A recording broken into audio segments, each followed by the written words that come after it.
lei è proprio sicuro di aver soltanto avuto riferito dall'Astorina questo episodio e non piuttosto di averlo in qualche modo vissuto, di essere stato presente con l'Astorina nel momento in cui si verificava il fatto? Non ho capito la domanda.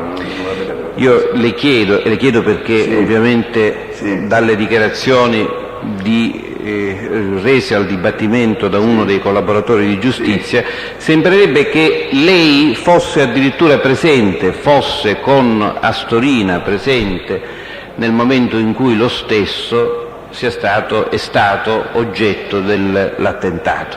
Ora lei ricorda? No.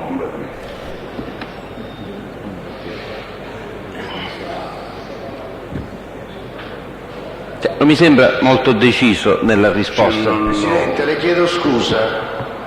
Le domande vanno bene, la induzione con rappresentare la insicurezza del test a chi poi? Il test ha detto assolutamente no. No, assolutamente. Le sensazioni ce le teniamo per assolutamente, noi. Avvocato non l'ha detto. Io ritengo di ricordare che è stato detto. Passiamo alla domanda successiva. Ecco, io le faccio presente, Presidente, dico. La domanda è questa, che Maurizio Avola, quando è stato interrogato... C'è una dichiarazione diversa. Abbiamo già rappresentato al test che c'è una dichiarazione diversa proveniente da altra fonte. Ecco, ora gliela specifichiamo, la fonte può specificarla. Proviene, la fonte è Maurizio Avola, il quale ha detto che lei... Scusi, non è che può contestare ciò che ha detto Avola. Non sto contestando. Non è una contestazione. Ciò che ha detto Avola. Non credo che si possa. Non è una contestazione in senso tecnico e tuttavia... Ha rappresentato il test e il collaborante ha detto che lui sarebbe stato presente all'attentato. Il test ha già detto assolutamente no. A questo punto io mi oppongo a qualunque altra domanda. Si rigetta la posizione, il pubblico ministero può procedere.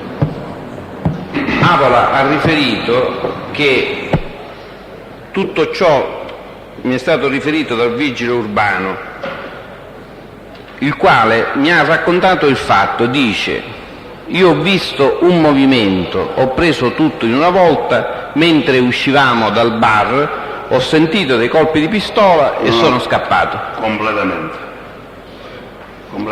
Questo me l'ha detto a me l'Astorina. Io nel bar non c'ero completamente. E qual era il bar? Lo Shell Bar, che me l'ha detto l'Astorina. Era di sera. Mi disse che era anche in compagnia di costruttori, persone. Bene, possiamo passare ad altro. Lei ha detto che nel 1987 è diventato vigile urbano. Esatto. Prima di diventare vigile urbano che attività svolgeva? E cosa attività facevo? Ero collaboratore di mia moglie. Ero nel negozio. Nel negozio questo di abbigliamento? E poi lavoravo ci davo una mano a Franco Lombardo con i camion dei pesci per guadagnare qualche cosa in più. Dove gliela dava questa mano? Al mercato Ittico. Lei, a proposito di questo episodio a cui ha fatto riferimento lei stesso del Lombardo, sì. Lei ricorda se ha chiesto notizie del Lombardo all'Avola nel momento in cui non si avevano più notizie del Lombardo? Di prova ci è stato richiesto al pubblico ministero. Presidente, mi scusi, c'è opposizione alla domanda. Per i rapporti con la Si accoglie l'opposizione. Accoglie l'opposizione. È stata di fronte a una sollevazione generale di questo genere, che può fare il Presidente? Accoglie l'opposizione. Con riferimento a questa indicazione che lei ha dato sul fatto che l'Astorina era dell'ambiente, dico, ci sa dire qualche fatto specifico No, il fatto non ne so niente completamente. Cioè il fatto che lui è stato riferito da Lombardo, perché Lombardo aveva amicizia con Astorina. Sto qua. E questo quanto tempo prima di questo episodio gli è stato riferito? O quanto tempo prima che il Lombardo morisse? 1 anno e mezzo prima, perché mi pare che sì, quel periodo. Sì. Non ci sono altre domande per adesso. Domande per il testo? Sono strano e faccio la medesima riserva che ho fatto per il testo precedente. E per chi, avvocato, questo? Sempre per Santa Paola, per detto. Il test è... Non mi pare che il nome sia stato fatto. Ma neanche l'avvocato generale l'ha fatto, quindi. No.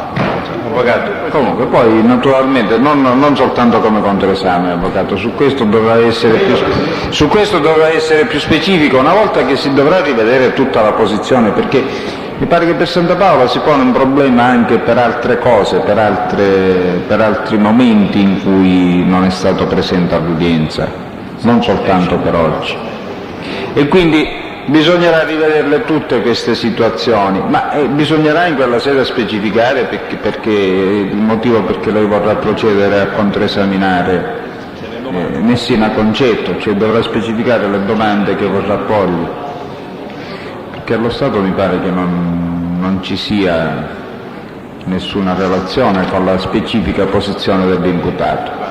Il Presidente allora oggi dovrebbe dare conferenza solo il difensore di Aula. Dico, seguendo questa linea solo il difensore di Aula potrebbe fare controesame, perché non dare nessun altro sia stato chiamato. No, dovremmo quantomeno rivedere la dichiarazione sul punto di Avola e andare a cercare le motivazioni di questo attentato. A ogni modo, si vedrà. Lei si riserva, farà la sua richiesta e poi vedremo. Ho detto che mi riservo, non è che ho detto... Perfetto, sì. Avvocato Calì. No, Presidente, per evitare poi di perdere tempo il test, lei ci dice, se ho capito bene, che ci sarà un momento nel quale saremo chiamati a specificare quali testi vogliamo chiedere che vengano richiamati, indicando poi più o meno quali sono le circostanze. Ho capito? Sì. Aspettiamo questo invito da parte della Corte. Non appena sarà esaurita questa parte dell'istruttoria ce ne potremo occupare appena avremo recuperato quelle posizioni separate. Tutti i momenti di straccio precedenti. Sì, bisognerebbe rivedere. Avvocato Calì. Signor Messina, quando Astorina le raccontò di aver subito questo attentato e utilizzando le parole testuali, quando lui disse di essere stato sparato, le disse se si trovava a piedi o era in macchina? No. Non mi specificò niente. L'episodio accadde a distanza di pochi giorni, cioè lui le raccontò di essere stato sparato? No, questo qua non lo ricordo bene, già mi pare che lui camminava perché era stato ferito alla gamba, mi disse, un proietto l'avevo aggiunto qua, l'ho visto a distanza di 25 giorni, quasi un mese. Va bene, non ho altre domande, grazie. Altre domande? Il pubblico ministero deve esaurire l'esame, può andare, signor Messina, può andare, sì.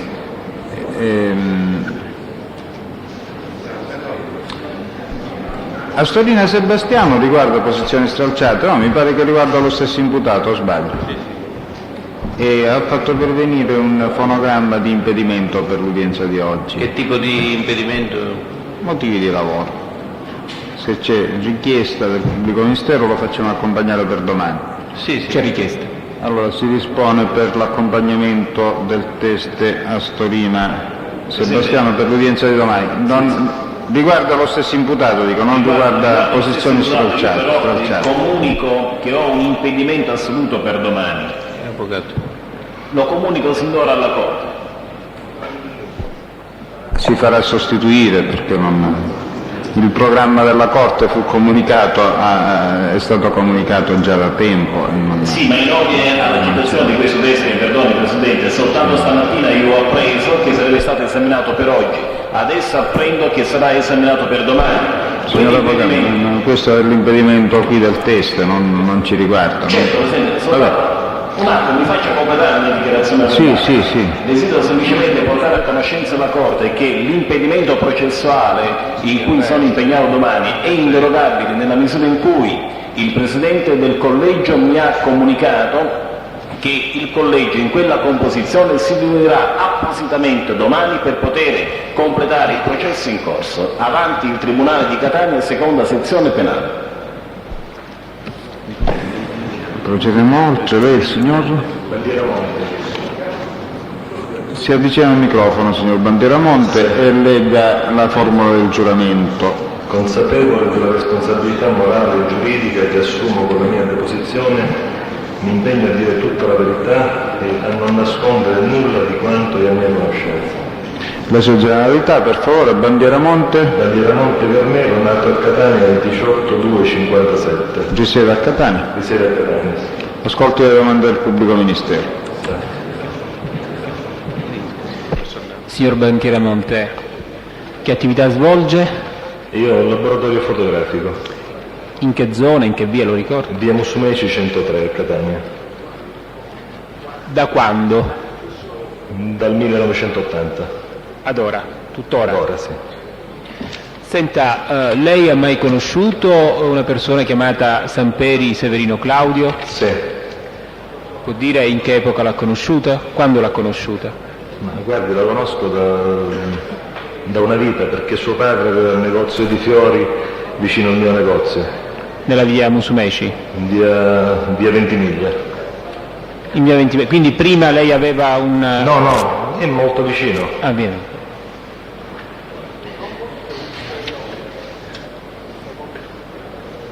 Che rapporto aveva con il Samperi? Di frequentazione, amicizia? No, guardi, un rapporto di lavoro, cioè io ho fatto il matrimonio di suo fratello quando si è sposato, e quando mi sono sposato io i fiori li hanno messi loro in chiesa, tutto qui. Quando avevo bisogno di qualche pianta andavo da loro. Ho capito. Senta, per la sua attività lei ha mai ricevuto richieste di natura estorsiva? Di natura estortiva no, a meno che consideriamo, non so, quelli che vengono a vendere le magliette e via di seguito.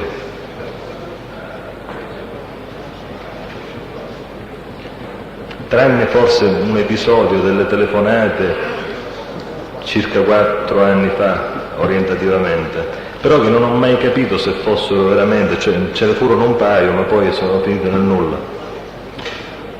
Dunque, 4 anni fa cosa intende esattamente? Il 92? Non me lo ricordo. E orientativamente nel periodo... Orientativamente nel periodo quando feci il matrimonio del fratello di Samperi.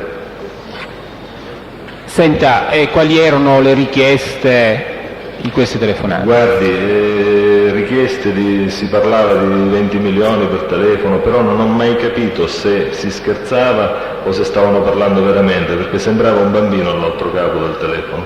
Era sempre la stessa persona? Sì. Senta, lei ricorda... E tra l'altro, mi scusi se interrompo, molto disturbato la telefonata. Sì. Ma le hanno fatto minacce per telefono oppure soltanto c'era questa richiesta? Onestamente non mi sono spaventato. Cioè non No, al di là del fatto che si sia spaventato o meno, ricorda più o meno le parole che se ve ne erano che accompagnavano la richiesta? Oppure Sì, prepara 20 milioni, una cosa del genere. Ma ricorda se avevano aggiunto altro, minacce, oppure soltanto la richiesta prepara 20 milioni e... Guardi, subito cadevo la linea. Ne ho ricevute telefonate di queste, credo 4. E forse in una di queste era presente proprio o Samperi o suo fratello, perché stavamo trattando del matrimonio del fratello. Ora non ricordo se nella fase di consegna o nella fase di scegliere i provini, ora questo non me lo ricordo. E ricorda di averne parlato con il Samperi di questa? Sì, perché era presente, quindi si è accorto che era Samperi, un po'... stiamo parlando di Samperi chi? Il fratello oppure Claudio? No, il fratello. Lei con chi ne ha parlato di questa vicenda? Ne parlai, ora guardi, onestamente, o col fratello o con Claudio direttamente. Non ricorda in quell'occasione se era presente? No, presente no, perché non è mai venuto nel mio studio. Chi? Claudio. Claudio. E allora ne parlò... A meno che, guardi, io li conosco da che erano bambini. Non è un problema di conoscenza, signor Bandieramonte, noi cerchiamo soltanto di capire... Mi scusi, non vorrei dire una cosa per un'altra. Possibilmente io avrò fatto le fotografie delle loro prime comunioni o delle loro cresime, quindi magari saranno venuti anche a mia insaputa a ritirare un rullino o a fare qualche altra cosa. Questo, Sì. Cioè, non posso escluderlo completamente, ma neanche... Al di là dei rapporti di conoscenza, su Sì. cui nessuno dubita, non ci sono problemi, vorrei capire, lei ricorda in che occasione ne ebbe a parlare con il Claudio Samperi, se ne ha parlato col Claudio Samperi? Guardi, probabilmente nel giorno che avrò ricevuto una delle telefonate, che furono, ripeto, 4 o 5, non più di tanto. E poi ora ricordo un'altra cosa, che siccome erano sempre in presenza di clienti, io cercavo di chiudere subito la comunicazione. Lei ha detto che non si è sentito intimidito da queste... No, perché è domande. finito nel nulla, cioè non c'è stato nessun seguito a questo. Ora, ricorda quanto tempo dopo, innanzitutto in che arco temporale si sono avuti, cioè a distanza di giorni, di mesi, No, oppure nella stessa giornata queste telefonate? Nell'arco temporale di una settimana al massimo. Cioè, Ora, e rispetto alla prima telefonata, quando ne ebbe a parlare con il Samperi? come? Rispetto alla prima telefonata ricevuta? Ma forse all'ultima o alla penultima. Senta, ma perché ne ebbe a parlare con il Samperi? Perché era presente No, lei ha detto o che... lui o suo fratello erano presenti, quindi sentì la discussione e capitò che ne ho parlato con lui. In che senso sentì la discussione? Perché lei cosa Cioè, disse? ha capito che io ero contrariato ovviamente dalla telefonata. Ricordo, del resto non mi è sembrato che sia stata una cosa così che lei ha sempre, alla quale è abituato, queste delle telefonate estorsive, quindi insomma è un episodio particolare, Però quindi ecco le chiedo era di una sforzarsi voce- di ricordare meglio. Sì, ma è stata una cosa molto breve, cioè è stata una cosa di 4 o 5 telefonate. D'accordo, signor Bandieramonte, io mi rendo ripeto, conto. Io fino a questo momento non sono sicuro se non si trattasse di uno scherzo. Al di là degli scherzi, signor Bandieramonte, ecco, se magari può essere più preciso su quello che disse a Claudio Samperi. Ma gli dissi che avevo ricevuto questa telefonata di richiesta di soldi, cioè ho descritto la telefonata così come l'ho descritta a lei. E Samperi cosa rispose? Dice no, non ti preoccupare, dice non dovrebbe succedere niente. Dice magari era uno scherzo, cioè non c'è stato, cioè la cosa è finita lì. Lei sa se Samperi fosse o comunque avesse contatti con la malavita in qualche modo? Era un po' evidente in quel periodo che Samperi non fosse uno stinco di santo. Era evidente per quello che posso vedere io. Ma... Cioè in che senso? Questo da che cosa, ecco, lo desumeva, da quali elementi lo desumeva? Gliene parlò Samperi, glielo disse qualcuno? no, assolutamente. Era una voce che circolava, l'ha letto sui giornali? Forse era una voce che c'era, una voce che circolava. No, e poi l'avevo letto nei giornali. Che cosa aveva letto sui giornali? Di un tentativo di estorsione, di fiori che erano arrivati a casa, non mi ricordo di quale persona, alla Scogliera, ricordo la zona, ma...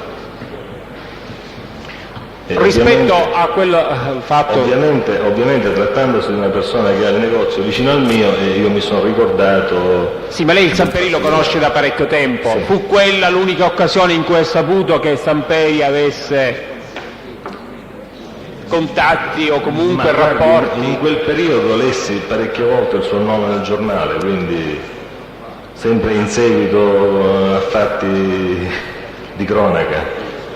Senta, e lei ricorda se vi è stato un motivo particolare per il quale ebbe a parlare con il Samperi? In che senso, mi scusi? Glielo sto chiedendo io.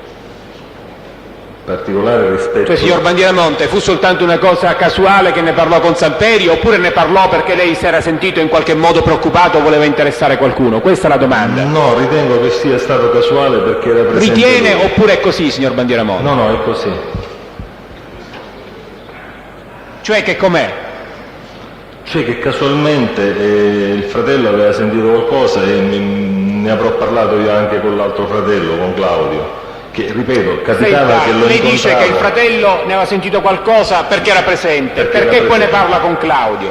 Perché gliene aveva accennato anche suo fratello, dice chiedigli a mio fratello qualche consiglio, qualche cosa, però diciamo la cosa è finita lì, cioè io poi ho fatto il matrimonio a suo fratello, me l'hanno regolarmente pagato. Signor Bandieramonte, io le chiederei soltanto di essere più preciso in questa sede. Mi rendo conto che lei possa avere delle difficoltà, oppure forse questa è una mia impressione, però la inviterei ad essere più preciso. Scusi, io credo che il test abbia già risposto, lo si invita a quale tipo di precisazione? Non mi è chiaro. Possiamo passare oltre il pubblico ministero, se non ci sono altre domande possiamo passare all'altro testo. Non ci sono altre domande. Controesami? Una domanda, avvocato Mi scusi. Signor Bandieramonte, mi scusi, lei prima ad oggi è stato sentito su queste circostanze dall'autorità giudiziaria? No, assolutamente. Grazie. Prego. Posso andare? Ci sono altre domande? Non ci sono altri interventi? Pubblico ministero? Nessuna domanda? Può andare, signor Bandieramonte. Presidente, chiedo scusa, possiamo conoscere il nome dei testi presenti oggi? L'ufficiale giudiziario lo sa.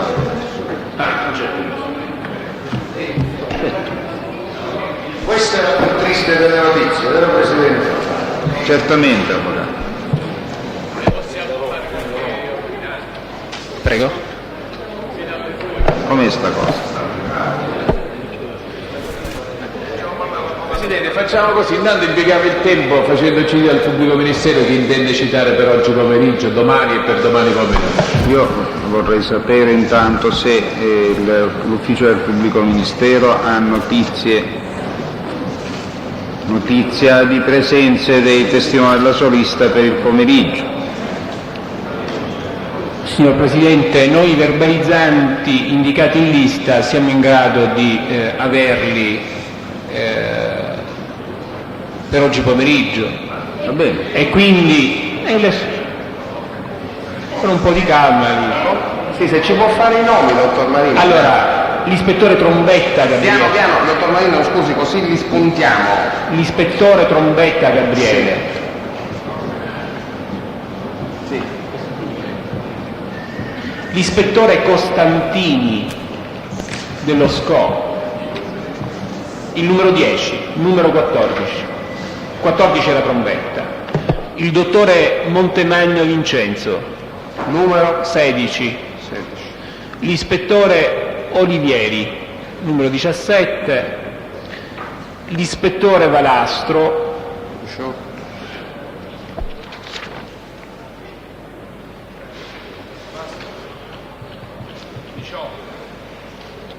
Sì. E ritengo l'ispettore Faraone Giuseppe, numero 25, e poi il numero 26 e 27, cioè l'ispettore Rapicavoli Filippo e il vice ispettore De Lilla Ciro. De Lilla Ciro. E sono 25, 26 e 27.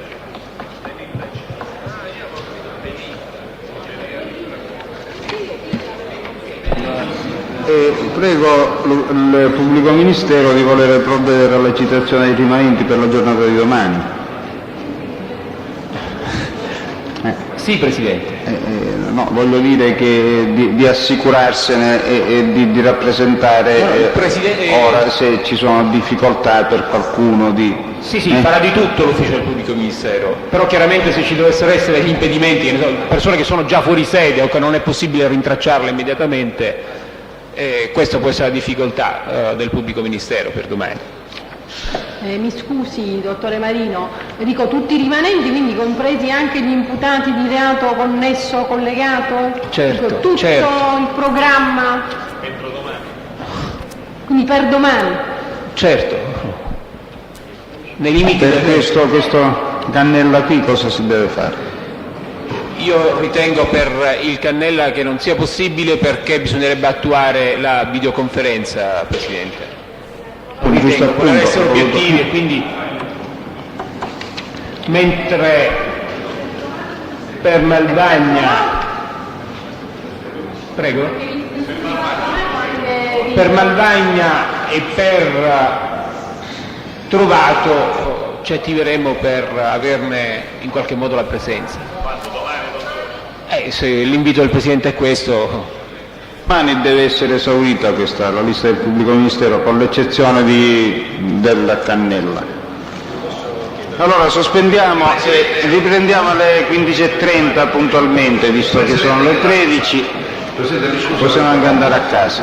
Avvocato. Scusate, nella lettura dell'ordinanza credo che la Corte non si sia pronunciata sulla mia richiesta per signorino Sergio di acquisizione di quella certificazione relativa a Piazza Lazio, quando non è che sono stato distratto. No, forse si è provveduto già all'udienza del 9 Presidente, l'avvocato Di Giorgio, una cortesia. Sì. Con riferimento all'udienza del 9, alla fine dell'udienza la Procura della Repubblica ha fatto richiesta affinché venisse acquisito un atto che il fermo dispose nei confronti di 4 luni ed altri.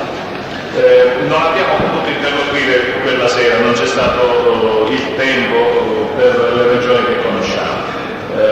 La Corte si è riservata di decidere in ordine ai documenti, però io vorrei fare constatare fin da ora l'opposizione all'acquisizione di questo che è un atto né documentale né tantomeno di altri procedimenti, un atto della Procura, mi pare che in quanto tale non possa certamente trovare ingresso nel processo a nessun titolo.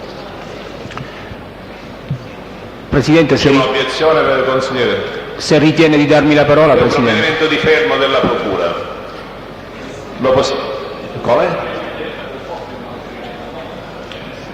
Atti di procedimento nel senso richiesto dal codice, non mi pare che il codice consenta l'acquisizione del Pubblico ministero. procedimento. Io avevo... Scusi, dottore Marino. Prego. No, volevo specificare, atto di procedimento certamente, nel senso di verbale di prova richiesto dalla legge, all'articolo 238 per l'acquisizione del dibattimento, ci sono tutti sotto questo profilo dell'opposizione. Non può essere inquadrato né come verbale di prova di altro procedimento né tantomeno come documento in senso tecnico. Io, allorché avevo fatto questa richiesta, avevo fatto anche una precisazione, cioè a me serviva soltanto, l'ufficio del pubblico ministero serviva soltanto dimostrare che il 4 luni era stato sottoposto a indagini per un reato ben preciso e che era stato eseguito un provvedimento di fermo. Quindi avevo chiesto specificamente il verbale, l'acquisizione del verbale di esecuzione del fermo e del frontespizio, cioè del capo di imputazione. La Corte tiene presenti i termini della questione. Signori, alle 15:30. Per non farci venire più fuoco.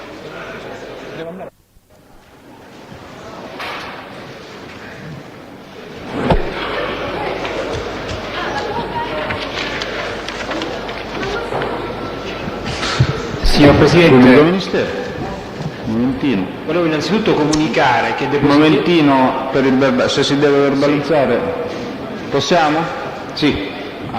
Può procedere, sì. Comunico che viene depositato nel fascicolo del pubblico ministero, dovendo in data odierna essere sentito l'ispettore Trombetta, i documenti relativi all'oggetto dell'esame, che riguardava esattamente l'imputato Pesce Francesco, e cioè il punto 14 della lista del pubblico ministero in ordine ai contatti telefonici fra l'utenza intestata a Pesce Francesco e utenze riconducibili a personaggi sottoposti a indagini in quanto ritenuti inseriti nell'organizzazione capeggiata da Santa Paola Benedetto. Facciamo oggi questo deposito perché abbiamo avuto la disponibilità solo in questo momento dei documenti in questione. Noi possiamo prorogare o posticipare l'esame dell'ispettore Trombetta alla fine appunto della seduta odierna, anche se il professore Ziccone, difensore del pesce Francesco, mi chiedeva se potevamo iniziare con l'ispettore Trombetta, quindi se il professor Ziccone ritiene che possiamo farlo. Possiamo procedere? Mi scusi Presidente, ma dico, siccome si parla non soltanto di pesce, ho capito bene, e rapporti con altri indagati, e io non ho letto le carte, e che ne so? Mi deve scusare. Anche questo è vero. Se ho la certezza che riguarda solo pesce, non mi importa nulla far perdere tempo, ma se no, io sin da adesso desidero avere il tempo per leggerle. Se non mi riguardano non ho nessun problema. Anche un quarto d'ora, insomma. Si aspetta un attimino, professore. Ma dico, sono imputati in questo momento. Facciamo vedere le carte che... Suggerirei di cominciare con altre testimonianze e poi magari facciamo la sospensione, la facciamo più tardino. Il dottor Montemagno. Presidente, le chiedo scusa, se lei comincia con altre testimonianze, come facciamo a leggere queste? No, sospendiamo più tardi, dico. Ecco, grazie. Facciamo una sospensione sigaro.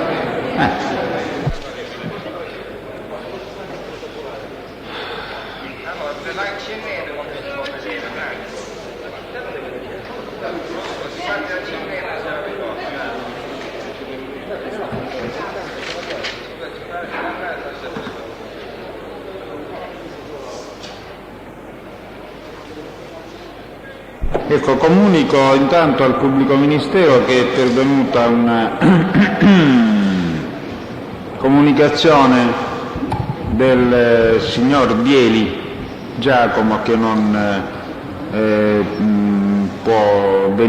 poteva venire oggi a essere presente qui all'udienza per motivi di salute.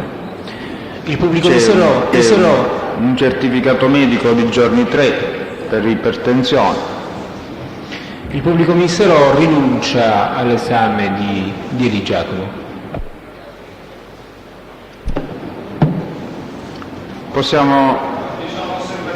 Non ci sono osservazioni, quindi lo possiamo depennare e viene introdotto intanto il dottore Montemagno. Sì.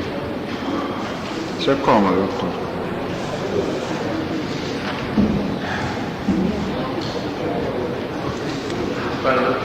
Sì. Formula, generalità, tutto quanto, ormai è pratica. Chi? Posso leggere? Così.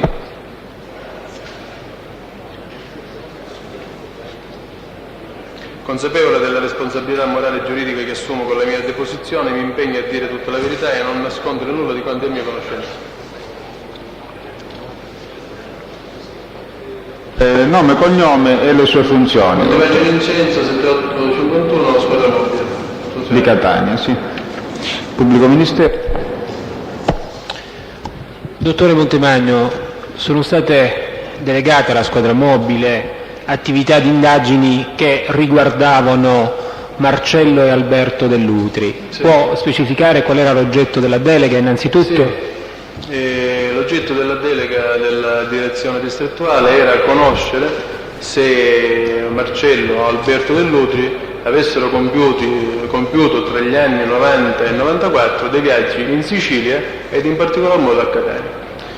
Per fare ciò noi abbiamo trasmesso la delega alla squadra mobile di Milano che ha acquisito degli atti delega notificata ai responsabili delle società facenti parte del gruppo Fininvest, quindi Publitalia, Alba, Fininvest, e abbiamo poi acquisito noi i carteggi di risposta delle predette società.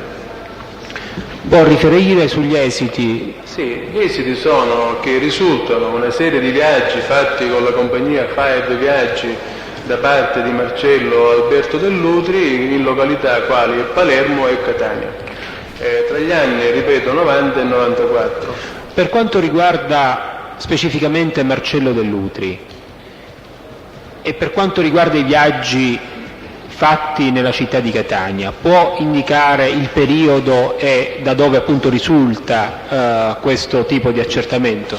Eventualmente consultare. Si tratta degli atti allegati alla nota del 2 febbraio 96 della squadra mobile. Vorrei dire questo qua, l'accertamento per verificare la presenza a Catania o del Marcello Dell'Utri è stato fatto anche richiedendo alla Guardia di Finanza presso il locale aeroporto l'elenco di passeggeri rispondenti a questo nome. Perché? Perché per una normativa che vale soltanto per la Sicilia e, se non ricordo male, per la Calabria, quando gli aerei privati atterrano presso gli aeroporti catanesi, siciliani in genere, il comandante del veicolo ha l'obbligo di consegnare la lista dei passeggeri alla Guardia di Finanza, la quale memorizza questa lista.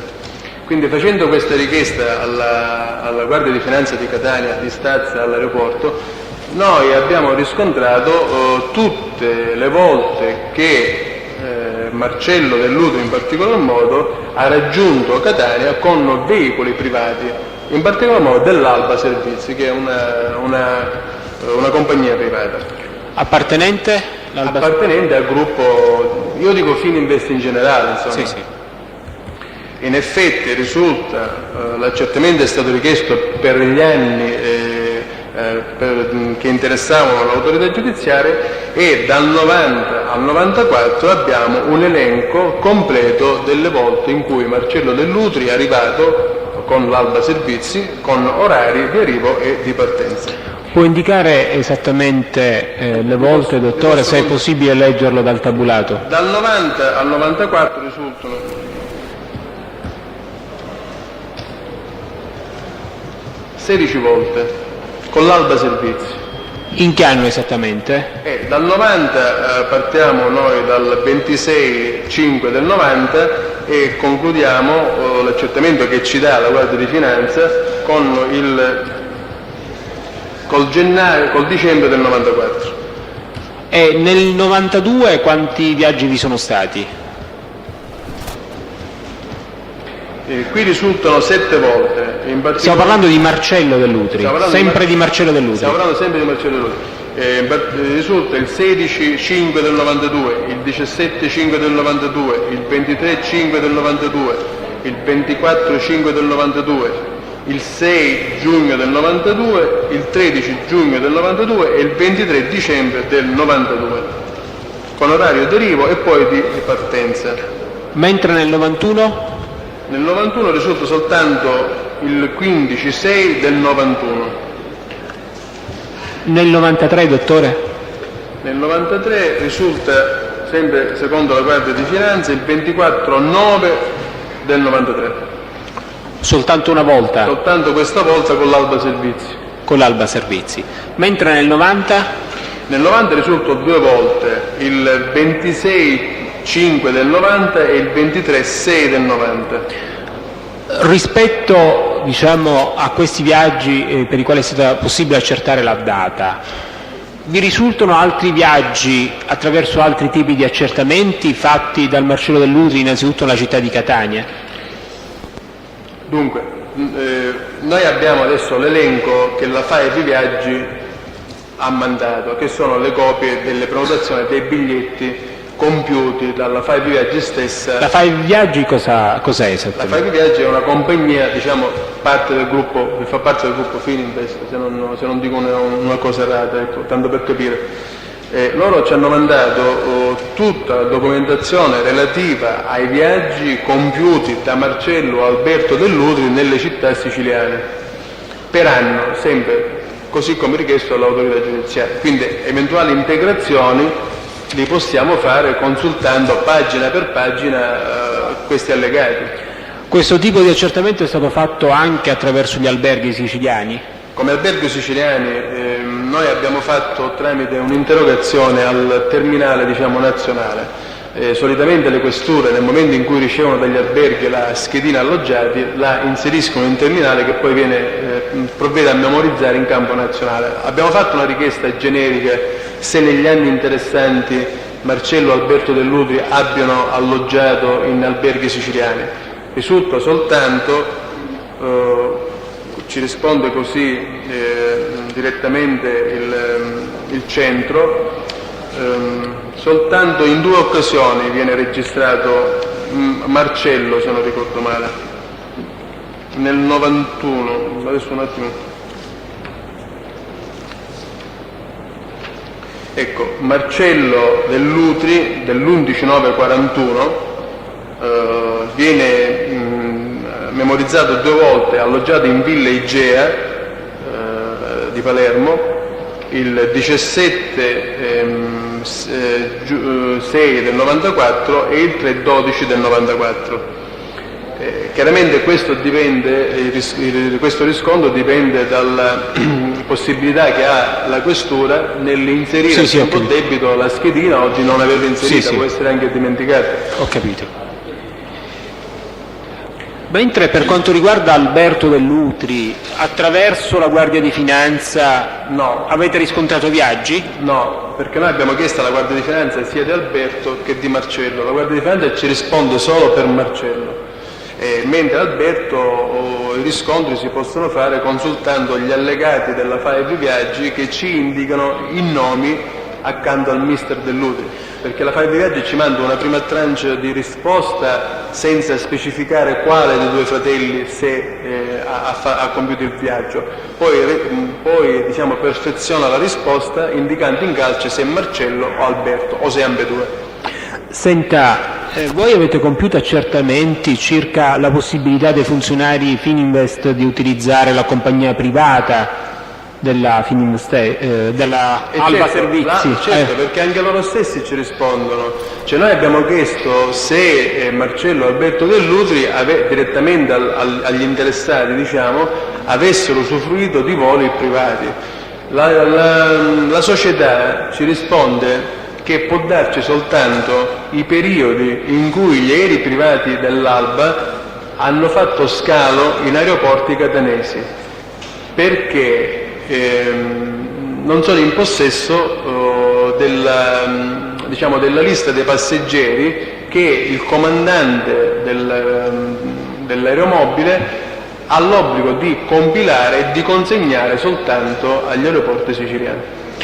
Dottore, voi avete compiuto accertamenti relativi ad eventuali missioni corrisposte appunto ai funzionari Fininvest, quindi al Marcello Dell'Utri? Non risultano, cioè la società ci dice che non risultano queste formule di missioni, risulta il pagamento di un conto di un ristorante che mi sembra si chiami e qua negli allegati, di un conto pagato da Marcello Dell'Utri in questo ristorante, ma siamo negli anni 92 mi sembra. Un attimo che prendo l'allegato.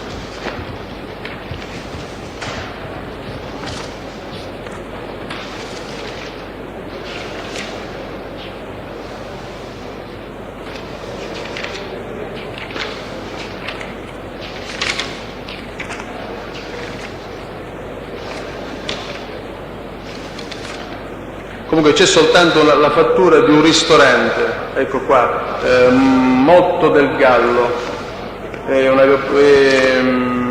di un conto di 700.000 lire liquidato a... Questo ristorante è un ristorante siciliano? Infatti dice, si attesta, la Fininvest ci risponde così, si attesta che il signor Marcello Dell'Utri è stato dipendente da questa società, eccetera, eccetera. Nel periodo che va dal 90 alla data di cui sopra, cioè al giugno del 94, non risulta documentazione relativa a viaggi in Sicilia e in particolare a Catania, salvo l'allegata ricevuta del ristorante, che è una ricevuta di questo Motto del Gallo che secondo il numero di telefono dovrebbe essere un ristorante palermitano perché è 091. Però esattamente il luogo non lo so. E senta dottore, quindi in pratica era possibile rilevare attraverso gli accertamenti fatti sulle società Fininvest soltanto l'eventuale pagamento di spese o viaggio per altro tipo, e non il pagamento di missioni? Cioè non è riscontrabile una missione? Non ce lo dicono, non risultano questi pagamenti di missioni, perché il decreto è stato notificato all'amministratore delegato dell'Alba Servizi Aerotrasporti, che è Grossi Alessandro, è stato notificato e lui ci dà l'elenco dei voli effettuati dagli aeromobili Alba, senza specificare chi viaggiasse a bordo dell'aeromobile per i motivi che ho detto prima. È stato notificato a Petra Di Caccuri, che è il direttore del personale della Fininvest, e lui ci dice che non risultava alcuna documentazione relativa al viaggio in Sicilia di Marcello Alberto Dell'Utri, ad eccezione di quanto cita all'Alba Servizi. E poi viene notificato a Lupo Stangarelli Vincenzo, che è il direttore amministrativo della Publitalia, che ci specificava i discorsi della FAE di viaggi, eccetera, eccetera. Cioè, quindi neanche presso Publitalia esistevano... No, non ci hanno rilasciato, non ci hanno dato alcuna... Quindi in pratica solo attraverso la Guardia di Finanza è stato possibile ricostruire l'accertamento che poi è stato fatto. E volendolo possiamo ampliare con il carteggio datoci dalla FAE di viaggi, dove ci dice le volte in cui Marcello Alberto Dell'Utri si sono recati a Catania o in Sicilia in genere. Finito però il pubblico ministero. Ci sono domande?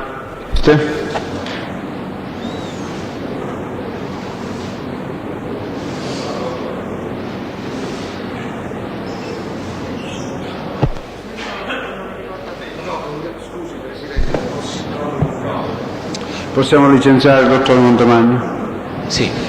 Può andare, dottore, grazie. Signor Presidente, il pubblico ministero chiede l'acquisizione dei documenti allegati alla nota della firma del dottor Montemagno, che riguardano specificamente gli atti acquisiti presso l'Alba Servizi, la Fininvest, Publitalia e la Guardia, e i tabulati degli accertamenti fatti alla Guardia di Finanza letti dal dottore Montemagno. Ci sono osservazioni? Allora, sull'accordo delle parti si ammettono i documenti offerti al pubblico ministero.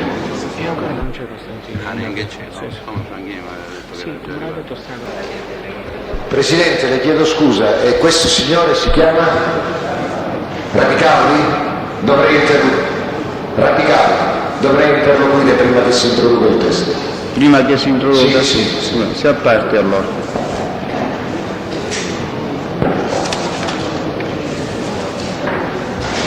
Presidente, io ho inteso la sua ordinanza di stamani sull'opposizione dell'avvocato Strano a proposito di Santa Paola, sulla intempestività e la necessità di andare avanti quando la posizione riguardasse comunque l'associazione, con le riserve per l'avvocato Strano. Qui il problema si ripropone ma in maniera diversa, Presidente, si ripropone in maniera decisamente più pressante. Io ho presente tra l'altro il punto 4 della sua ordinanza che da poco ho avuto. A un certo punto la Corte, secondo me in maniera assolutamente corretta, osserva: della stessa lista, pagina 4, va allo Stato imputati attualmente separati. Allora, d'altro canto, le domande o l'esame dell'avvocato Geraci, che avrebbe riferito di eventuali minacce, sì, possibile il collegamento con Santa Paola, e tuttavia restava, come intendiamo, un collegamento più o meno facibile, generico. L'arresto, coloro, Rapicavoli e gli altri due, Faraone, dovrebbero deporre sulle circostanze inerenti all'arresto, al fermo di Avola Maurizio. Cominciamo col dire, prima di tutto, signor Presidente, e questo sarebbe nulla, che Avola è il principale accusatore del signor D'Agata. L'arresto, quel fermo, è coevo e correlato all'omicidio di Leo, che è, come posso dire, l'inizio dell'indagine che riguarda il signor D'Agata, anzi è, diciamo, l'input dell'indagine sull'associazione per quanto attiene a D'Agata. Su quell'episodio, sulle circostanze riferite da Avola, sono strettamente connesse proprio a quell'episodio che poi vedrà coinvolto il signor D'Agata, fino ad allora mai raggiunto da nessun sospetto. Fra l'altro Avola, se ricordo bene, e ricordo abbastanza bene, lo ricorda meglio di me il mio condifensore, sostiene che il mandante di quello che è successo, lasciamo stare cosa successe, in quel momento quando fermarono il signor Avola, sarebbe stato D'Agata. A Roma credo che Avola abbia detto: chi lo poteva sapere? Solo lui. Sostanzialmente quindi si interrogano, ci dovrebbero sentire coloro, e noi avevamo il pettore di sentirli, di citarli noi, che avrebbero operato quel fermo che si riverbera vuoi sulla credibilità dell'Aula, vuoi sull'omicidio di Leo e sulle conseguenze, vuoi sulla posizione di D'Agata, cioè è qualcosa di diverso rispetto a quello che lei già ha deciso per quanto riguarda Santa Paola. Cioè stamattina l'opposizione all'avvocato Strano.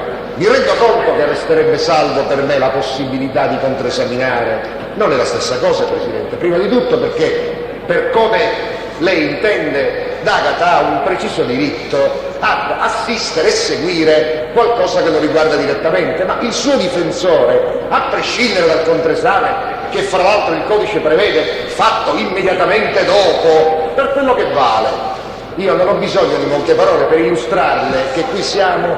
Io ossequio peraltro all'ordinanza da lei emessa, perché lei ha detto, ho messo per adesso, lo ha detto chiaro, l'esame delle richieste relative alla posizione di imputati attualmente separati. Io credo che sia opportuno rinviare D'Agata, signor Presidente, quel processo. Volevo sapere, ci sono anche il 16, lo ricordo. Faraone e De Lilla ci sono? E hanno la stessa posizione. De Lilla sì, Faraone forse è arrivato, De Lilla so che... Il pubblico ministero su questa osservazione? Presidente, in parte è vero quello che dice l'avvocato, chiaramente la posizione di questi soggetti riguarda uno l'inizio della collaborazione di Avola e la credibilità di Avola, due anche la posizione di alcuni imputati la cui posizione è stata stralciata, credo l'Ercolano e il D'Agata senza dubbio. Quindi, il pubblico ministero non ha alcun problema.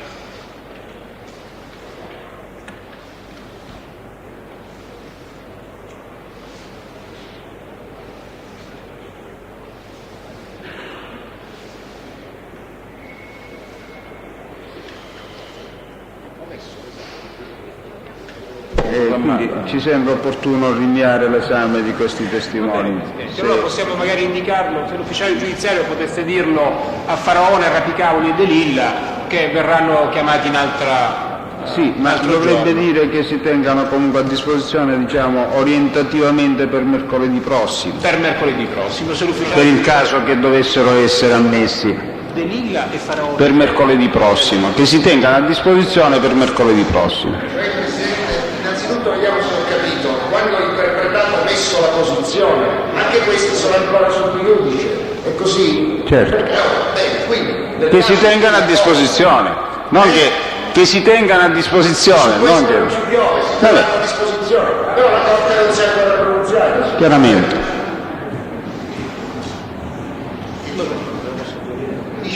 Sì, Presidente, ho detto così. Quindi Franchini segniamocelo questo discorso.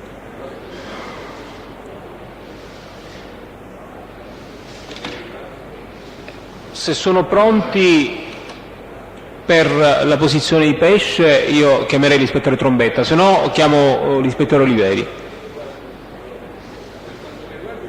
L'avvocato Russo mi pare che voleva la sospensione per... Quindi chiamiamo allora, l'ispettore Oliveri intanto. No, chiamiamo l'ispettore Oliveri.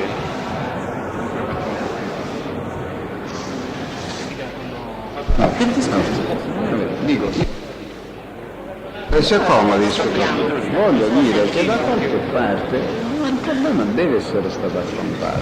Cioè, non è che, la forma del giuramento, il nome e cognome e le sue funzioni. Consapevole della responsabilità morale e giuridica che assumo con la mia deposizione, mi impegno a dire tutta la verità e a non nascondere nulla di quanto è a mia conoscenza. Francesco Oliveri, ispettore della polizia in servizio dello squadrone di Catania. Pubblico ministero. Ispettore, a lei sono stati delegati, comunque la squadra mobile, tutta una serie di accertamenti a seguito delle dichiarazioni che sono state rese da alcuni collaboratori di giustizia. Io vorrei iniziare, anche perché le note sono specificate nel capitolato che riguardano l'ispettore Oliveri, con la nota del 20 febbraio 96.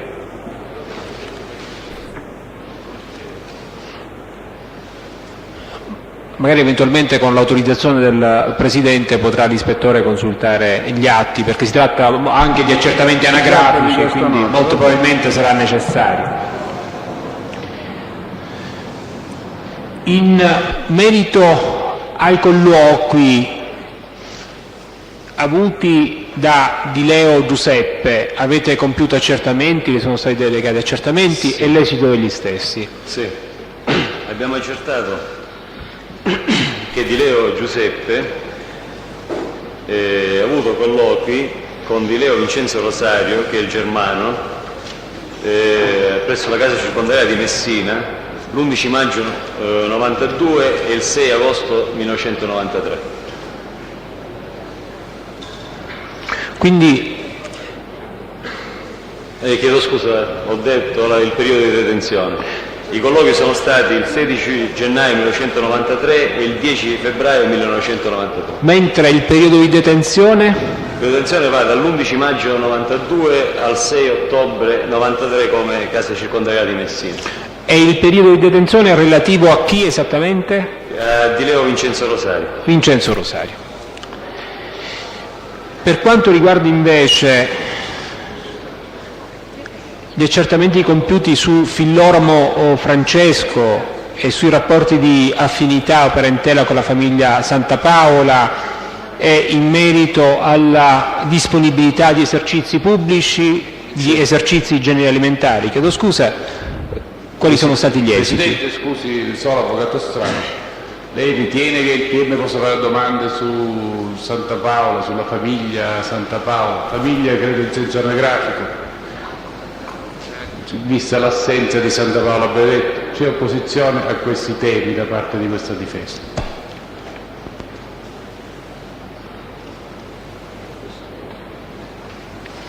Beh, si tratta di accertamenti anagrafici, Presidente, di accertamenti che riguardano specificamente il Filormo Francesco. No. Comunque mi rendo conto che c'è questa situazione, decide la Corte. Ci richiamiamo alle motivazioni già rese stamattina e procediamo oltre. Vado avanti. Sono stati delegati accertamenti relativi a Cornelli Salvatore? Sì.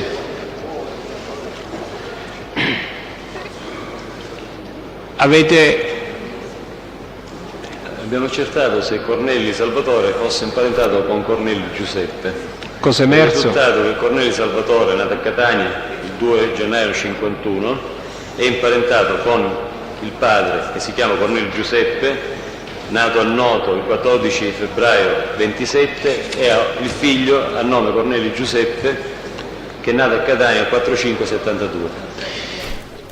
Presidente, per la domanda successiva che riguarda Baldanza Roberto vi è la medesima situazione? Ma sentite, ci sono allegati al rapporto, chiamiamolo così, sono allegati questi accertamenti anagrafici provenienti dall'ufficio? Sì, Presidente. E questi possono essere prodotti in giudizio? Sì, mi rendo conto, e per una più ci dovrebbe dire, ricostruzione. soltanto l'ispettore ci dovrebbe dire che ha proceduto personalmente, come ha proceduto ad acquisirli, dopodiché si allegano al verbale, si producono e basta. Poi tra l'altro, Presidente, io non vorrei dare la sensazione di essere un formalista all'eccesso. È chiaro che i rapporti di parentela e i rapporti di affinità non sono suscettibili di variazione secondo la presenza del imputato. Io dico i temi relativi, ecco, se le domande si limitano ai rapporti di parentela, tra l'altro possono essere documentati anche, non credo che l'opposizione non era sul punto specifico, era su un settore di indagine che io ritenevo che il Ministero potesse. Si limiteranno soltanto a questo tipo di accertamenti, così come l'avevo precisato. Se sono probabili documentalmente, francamente credo che sarebbe un eccesso di formalismo. Quindi possiamo procedere? Sì, allora per quanto riguarda Baldanza Roberto, avete riscontrato rapporti di parentela o affinità con il Santa Paola Benedetto? Risulta nipote acquisito, in quanto è figlio della sorella della moglie di Santa Paola Benedetto. Allora ritorno, Presidente, con il consenso della Corte ritorno sulla domanda precedente che riguardava il Filormo Francesco. Avete accertato con chi è coniugato il Filormo Francesco? Sì, è coniugato con Santa Paola Anna Pietra, sorella di Santa Paola Benedetto. Ritiene che posso chiedere se risultano intestatario lui o parenti dell'esercizio di generi alimentari, Presidente? Anche Sì, sì. Sì, su questo si può mettere la domanda. Prego. Dagli atti del nostro ufficio risulta che i coniugi Filloramo Santa Paola nell'anno 86 gestivano un esercizio di generi alimentari in via Gramsci di Gravina. Presso l'ufficio licenze del comune. Prego. Sì, e per gli anni precedenti, appunto? Prego, scusa. Per gli anni precedenti chiedevo. L'accertamento completo è così: presso l'ufficio licenze del comune di Gravina, di Catania, è stato appurato che il 21/7/82 è stata concessa l'autorizzazione amministrativa a Santa Paola Anna Pietra, attinente esercizio commerciale, sito in via Gramsci 33, per la vendita di generi alimentari e prodotti ortofrutticoli. Via Gramsci di quale paese? Di Gravina, di Catania, Gravina di Catania.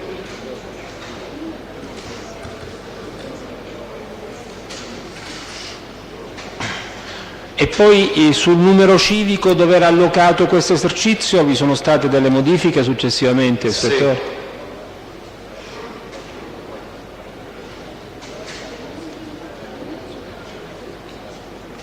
Sì, perché ha subito la via Gramsci una ridefinizione dei numeri civici, per cui il numero 33 è divenuto il numero 37, il civico numero 37.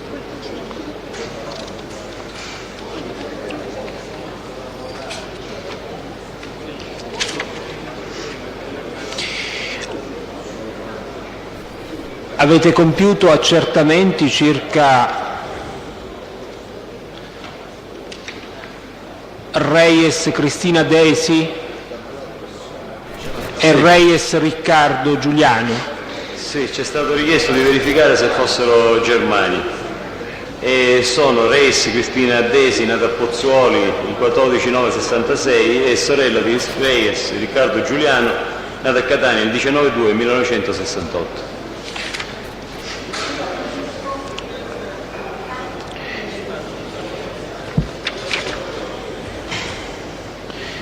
Voi avete compiuto accertamenti circa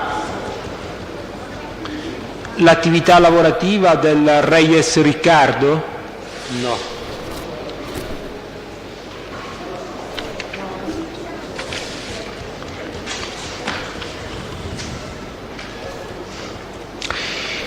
Avete compiuto accertamenti anagrafici in relazione a Bellia Francesco e Bellia Gaetano? Sì. Dagli accertamenti è risultato che Bellia Francesco, nato a Catania il 30 aprile 1957, è figlio di Bellia Gaetano, nato a Catania il 10 marzo 1920. Per quanto riguarda il Bellia Gaetano, avete compiuto accertamenti circa l'attività lavorativa dello stesso? Sì. Bellia Gaetano risulta assunto dalla SIVAD l'1 ottobre 1980. Risulta poi un passaggio diretto dalla ditta Ice Cream in data 1/9/81, passa alle dipendenze della SCS, ove presta servizio presso il deposito di Piano Tavola. In data 31 marzo 1985 raggiunge il fine rapporto con l'azienda. Per quanto riguarda questo deposito di Piano Tavola, avete compiuto accertamenti su chi era proprietario, sulle società proprietarie del deposito in questione? Gli accertamenti riguardo appunto questi periodi lavorativi sono stati esperiti presso la Sigos Distribuzione SRL, con sede nella zona industriale di Misterbianco. Per quanto riguarda invece il Bellia Francesco, cioè il figlio, sull'attività lavorativa, Ispettore? Sì, risulta attualmente alle dipendenze della Sigos Distribuzione SRL con mansione di addetta alla vendita.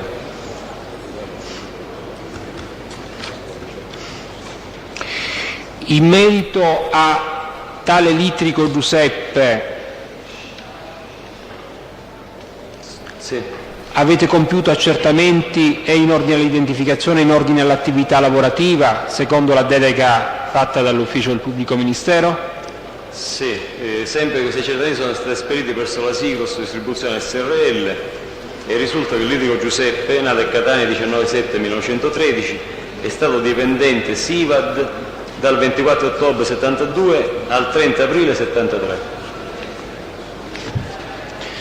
Chiedo scusa, la SIVAD in che rapporti era con il Sigros? Presumo di dipendenza perché gli accertamenti sono stati fatti presso la Sigros. Cioè, anche questi accertamenti presso la Sigros? Sì, anche questi accertamenti presso la Sigros.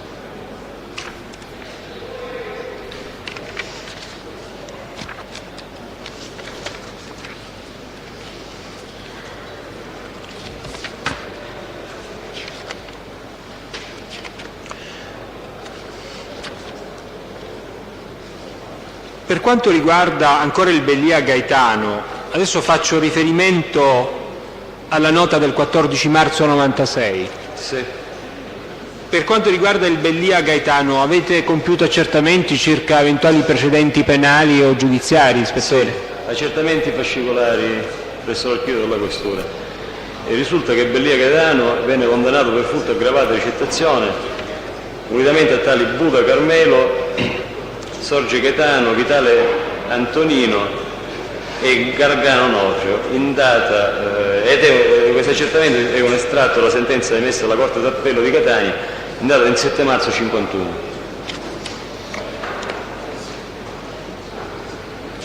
Ancora con riferimento alla situazione anagrafica del Filoramo Francesco di cui si diceva poc'anzi, sì.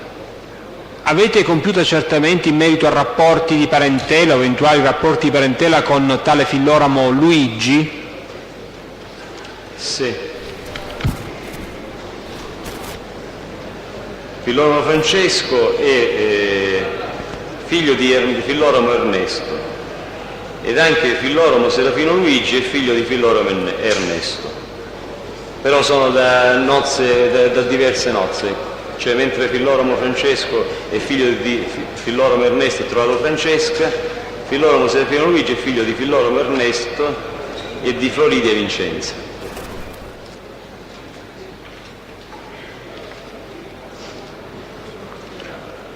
Quindi si è risposato il Filoramo? Sì, esatto. Filoramo Ernesto si è risposato.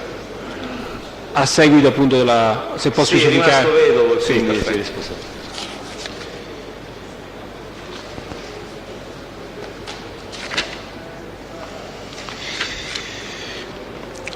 Adesso faccio riferimento alla nota del 15 aprile 96. Avete compiuto accertamenti circa l'identificazione e l'attività lavorativa di tale La Torre Pietro? Sì. O Petrovatore, come era stato indicato da qualche collaboratore di giustizia? Praticamente Petrovatore noi l'abbiamo individuato come La Torre Pietro, nata a Catania il 10 febbraio 1940, che risulta titolare di un'impresa individuale con sede in Catania in via Castellursino che esercita attività di commerciamento di articoli funerari, servizi di trasporto funebri.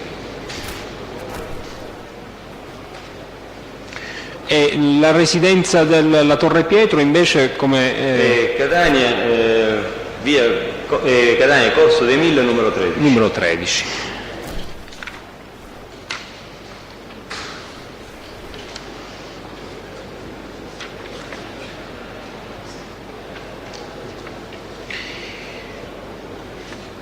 Sempre con riferimento alla nota del 15 aprile 96, ispettore, avete compiuto accertamenti in merito al club denominato Le Muse?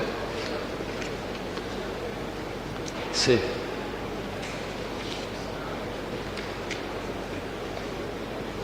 Sì, abbiamo compiuto accertamenti su un controllo esperito il 28 gennaio 93 da personale della divisione della polizia amministrativa.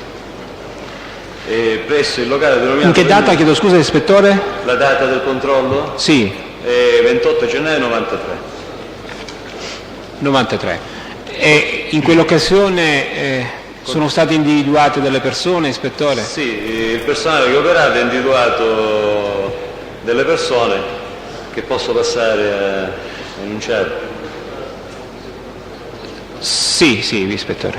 Amoroso Rosanna, Catania 2149, Di Fede Teresa, Catania 231250, Mancuso Graziano Catania 2351, Toscano Filadelfo Catania 8560, La Rosa Catino Catania 2342, Di Bello Giuseppe Catania 2863, Platania Pietro Catania 19553, Parisi Michele Catania 4135, Quartarolo Lorenzo Catania 5536, Pila De Giuseppe Catania 23444, Prato Mario Catania 30829, Rubera Salvatore Pachino 3136, Colombita Pietro Catania 2556, Catalano Domenico Giorgio Catania 31745, Morsicato Sebastiano Mistretta 19932, Musmeci Costanzo Catania 7141, Barbagallo Mario Catania 3942, Bianca Antonio Enna 41844, Marzagalli Attilio Catania 18145.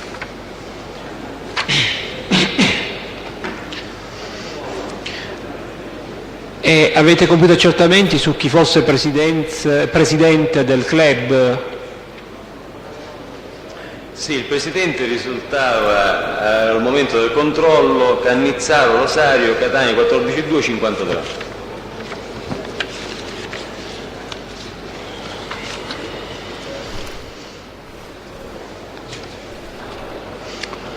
Ispettore, faccio riferimento adesso alla nota del 29 aprile 96, avete compiuto accertamenti sulla proprietà dei ristoranti La Collinetta e Al Rustico? Sì. Se può riferire l'ordine. Sì, sulla Collinetta è risultato dagli accertamenti che la società La Collinetta di Vito Fusari EC SNC è stata costituita in data 10 aprile 89 e risulta iscritta presso la locale Camera del Commercio con provvedimento numero 175781 di 7589.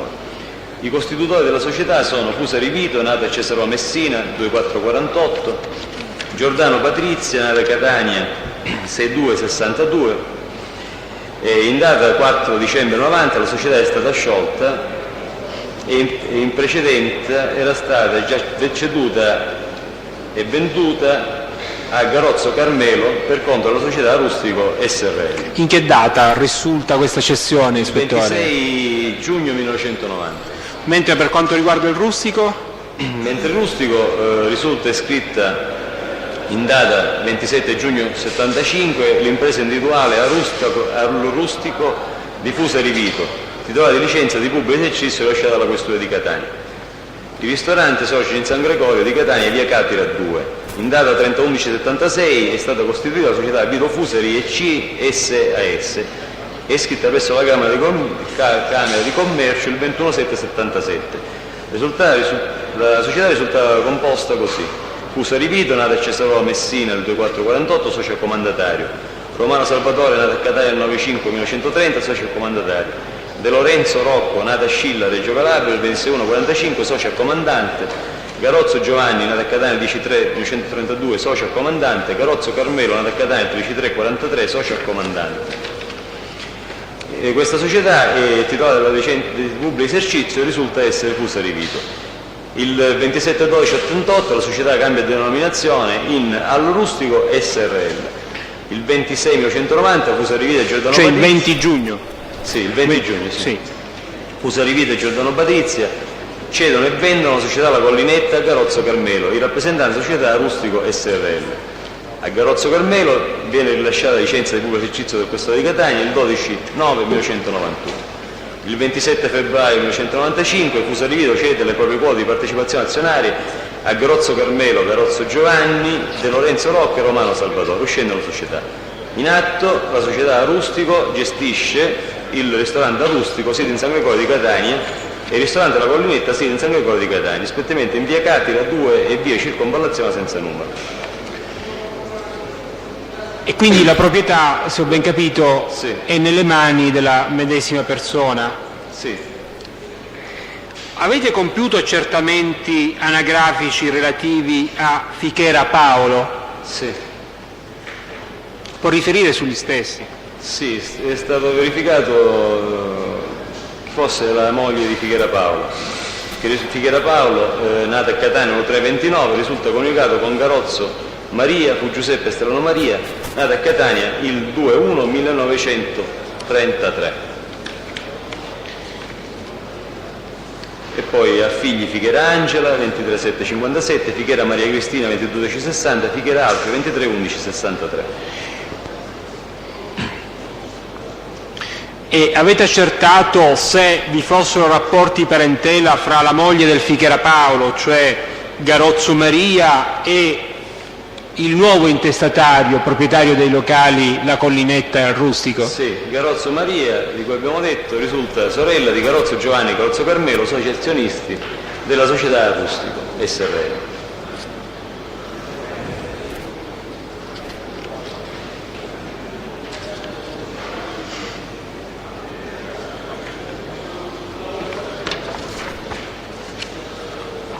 Avrei finito per il momento, Presidente.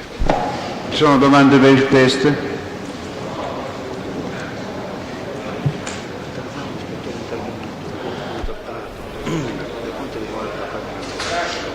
C'è famoso sta facendo lo sbobinamento, però ci paghiamo il detenuto che di Koch. Se vuole lo può sentire. Signor Presidente, mi permette un chiarimento su una... Ispettore Oliveri, mi scusi, per capire se ho inteso bene. Lei poc'anzi ha riferito che la signora Garozzo Maria, moglie di Fichera Paolo, è la sorella dei nuovi proprietari del Rustico. Di due soci azionisti. E cioè del... Garozzo, aspetti, non ricordo. Del Garozzo e del Fusari? No, dei Garozzo. Dei Garozzo. Questo a partire da quale anno? Da quando è stata... Sì, sì, da quando i Garozzo sono entrati in ecco, società. questo punto. Sì. Un attimo.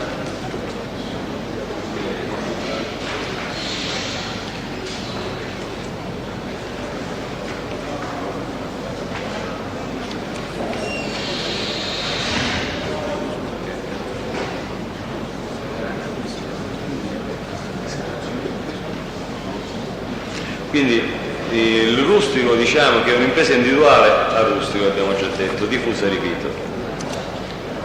Il 30/11/76 è stata costituita la società Vito Fusari.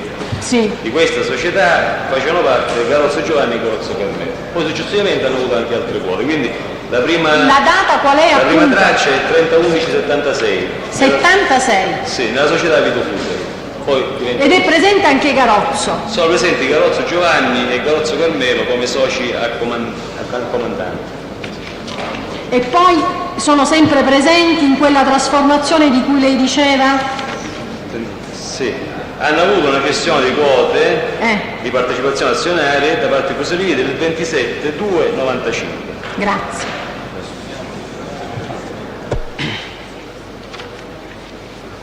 Avvocato Marchese, nessuna domanda, possiamo licenziare il test? Scusa, chiarimento perché poi dovrò chiedere la revoca di un'ordinanza. Il Fichera Paolo di cui lei ha parlato, che sarebbe il marito di Garozzo Maria, ne ha indicato gli estremi anagrafici? Sì. Perché mi è sfuggito. Fichera Paolo fu Alfio, nato a Catania l'1/3/1929. Va bene, grazie. Possiamo licenziare l'ispettore del pubblico ministero? Sì, Presidente. Può andare, ispettore, grazie. Sì, prego. Chiedo scusa, Avvocato, sì, soltanto per completezza, il pubblico ministero chiede l'acquisizione degli atti, dei documenti utilizzati per gli accertamenti fatti dall'ispettore Oliveri. Se non ci sono osservazioni si ammettono. E volevo segnalare che non è presente l'ispettore Valastro, il quale ha compiuto gli accertamenti sui quali ha già riferito l'ispettore Oliveri ed altri accertamenti per i quali è necessaria la presenza dello stesso, che l'ispettore Valastro però attualmente si trova in ferie e fuori Catania, non è reperibile la giornata di domani, Presidente. Questo volevo segnalarlo anche sia alla Corte che agli avvocati. Avvocatessa, scusa. Io chiedevo questo.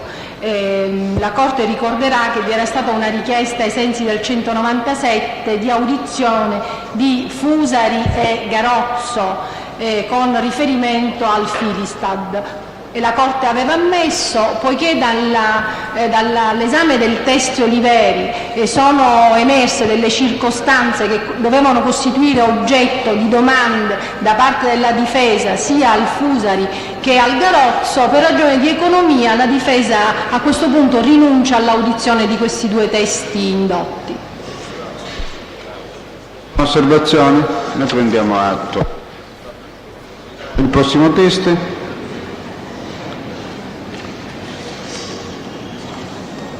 Se per pesce non sono pronti e c'è Costantini, perché io non so adesso chi sono i presenti, perché alcuni sono sopraggiunti dopo le notizie. Non c'è l'ufficiale giudiziario in questo momento? Sì, è a meno che non sono pronti per... No, non lo... No, vedete voi. Se va bene, se no nel frattempo chiamiamo quello e allora Vuole leggere la formula del giuramento? Consapevole delle responsabilità morali e giuridiche che assumo con la mia deposizione, mi impegno a dire tutta la verità e non nascondere nulla di quanto è mia conoscenza. Lei è il signor? Costantini Valerio.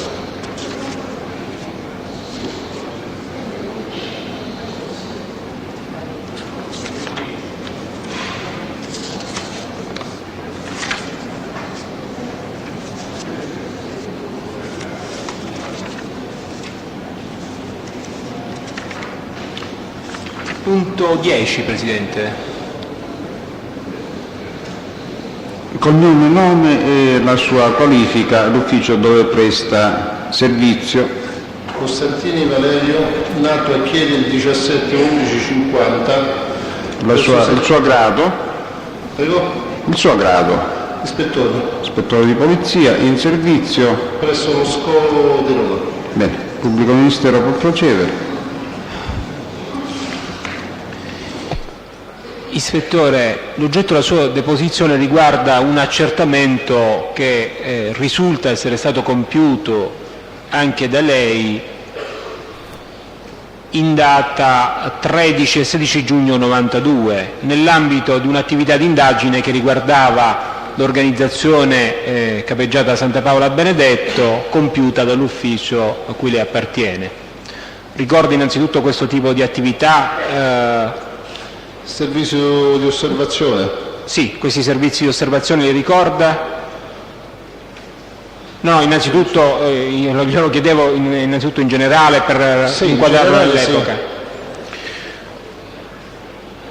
Cioè, lei risulta componente delle squadre che hanno compiuto dei servizi di osservazione a Catania in un certo arco temporale. Sì. Ora, eventualmente consultando atti da lei redatti,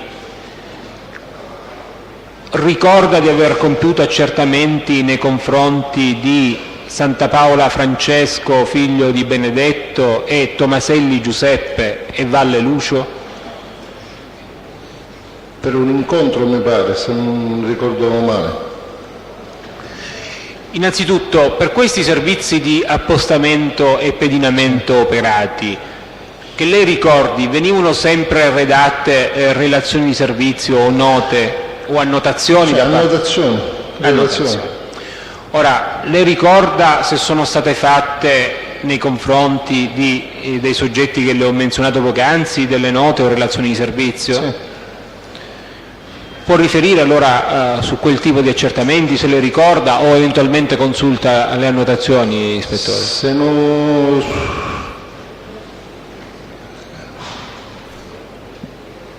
Per quanto riguarda, c'è stato un incontro, mi pare, al Barione con Francesco Santapaolo una sera, nel mese di giugno, però non ricordo specifico. Le facevo questa domanda perché gli esiti di un accertamento sono riportati nell'informativa dello SCO da data 9 novembre 92, esattamente alle pagine 25 e 26. Ora, io le chiedevo innanzitutto se vi fossero relazioni di servizio o annotazioni, o eventualmente se consultando il compendio di quell'attività che è contenuta alle pagine 25 e 26 può in qualche modo ricordare gli esiti del servizio. Può fornire l'elaborato. Scusi, sono lavorato strano. Vorrei osservare se ci sono delle relazioni di servizio, credo che addirittura, secondo certe giurisprudenze che io comunque non condivido, sembrerebbero acquisibili, ecco. Però dico, mi potrei anche adagiare, anche su un'eventuale visione da parte del testo delle relazioni di servizio a sua firma. Io gradirei sapere, perché non ho qui per mia colpa probabilmente la CNR a cui fa riferimento il pubblico ministero, vorrei sapere se a firma è stata redatta dall'ispettore Costantini prima che lui la veda, ecco, prima che la esamini.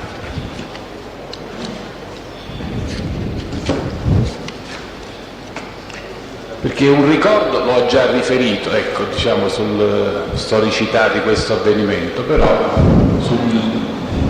credo che non possa leggere atti che non siano... Si ricorderà il motivo della presenza del Costantini, in particolare allorché è stato sentito il dottore Cariddi. Il dottore Cariddi ha fatto riferimento a dei servizi operati sul territorio. Ora, non risultano all'ufficio del pubblico ministero relazioni di servizio, e pur tuttavia è menzionato questo servizio di appostamento e quindi questa individuazione di alcuni personaggi, ed è stato indicato l'ispettore Costantini fra coloro i quali materialmente operarono in quell'arco temporale e specificamente per questo episodio. Ecco perché oggi sentiamo il Costantini, altrimenti non ve ne è ragione, potevamo far leggere il passo al dottor Cariddi, che forse, se non ricordo male, l'ha già letto. Il discorso qui era se c'è qualche altro, se l'ispettore Costantini ha partecipato alla redazione di quest'atto, eventualmente ricordando, io posso mettere a disposizione dell'avvocato le parti che sono a disposizione del pubblico ministero, non ha che altro fare il pubblico ministero. Io chiedevo di sapere se risulta, magari come tante volte accade nel CNR, alla redazione dell'atto eccetera ha partecipato il tizio Casio Broni. Su questo può rispondere se c'è, dico se c'è lì nell'indicato della CNR. E poi in ogni caso credo che visto mi pare di capire che non dovrebbe essere segnato, io non so poi la Corte come vorrà decidere sulle osservazioni della difesa del pubblico ministero, io credo che intanto bisognerebbe andare a vedere tutto il ricordo che ha, senza consultare atti sui quali io formulerei e formulo un'opposizione perché possa leggerli.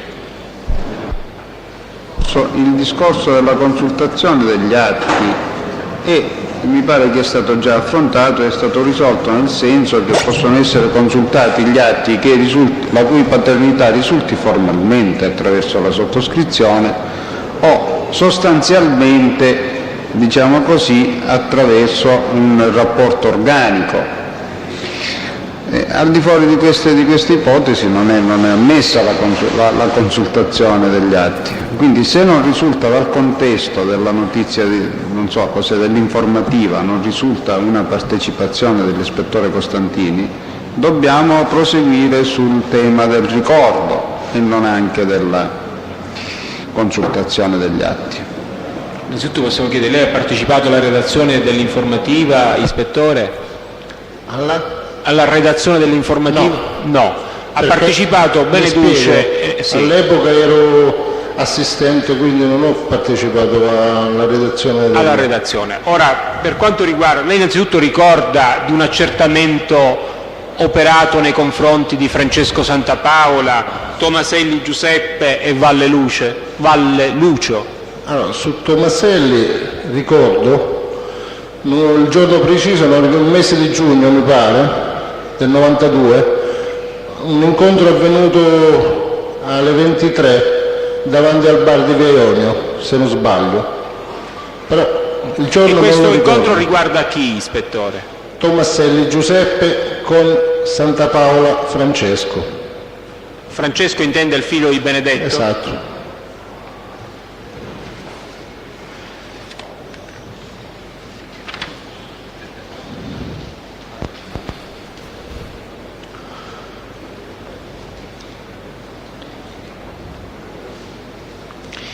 E su Valle Lucio lei ricorda, ispettore, di aver fatto eventuali accertamenti o sulla persona, su vetture nella disponibilità del Valle Lucio?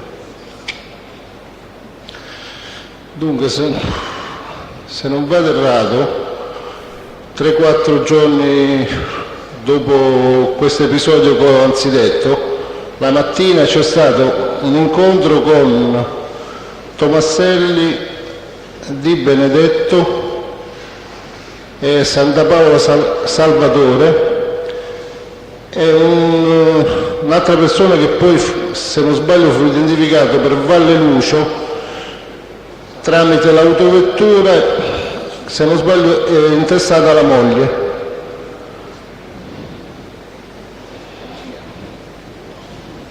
Io non ho altre domande per il momento. Sono domande avvocato Strano, sì. Ispettore, mi scusi, Sì. lei per quanto tempo ha fatto questi servizi di osservazione e appostamento in Viale Ionio? Per 7-8 mesi, a intervalli. Sì, lei abitava a Catania o veniva da Roma? Da Roma. Apposta? Veniva da Roma apposta. Quindi complessivamente comunque il periodo è 7-8 mesi. Ce ne può dire? No, non le chiedo date precise, ispettore. No, poteva essere un periodo 15 giorni, altre volte 10, non tutto di seguito, diciamo. Ho capito. Diciamo 15, possiamo dire per una metà di questo tempo lei è stato impegnato approssimativamente. Io so, in un mese, in media, 15 giorni al mese, 10 Sì, grosso modo. Bene, ci può dire questi 7-8 mesi che lei ha indicato da quale mese a quale mese vanno? Più o meno? Non saprei dirlo, avvocato, con precisione. Scusi, lei poco fa ha dato con esattezza il mese di giugno a proposito di quell'incontro e l'orario. Io le chiedo una cosa che è un po' più semplice, credo, no? Cioè, quando hai cominciato a fare i servizi di osservazione e appostamento a Catania e quando ha finito? Cioè il primo e l'ultimo, ecco, più o meno. Verso la fine del 91 in poi, se non vado errato. Però non con scadenze fisse, poteva essere... Beh, chiaro. Diciamo più o meno i primi mesi del 92, i primi 7 mesi.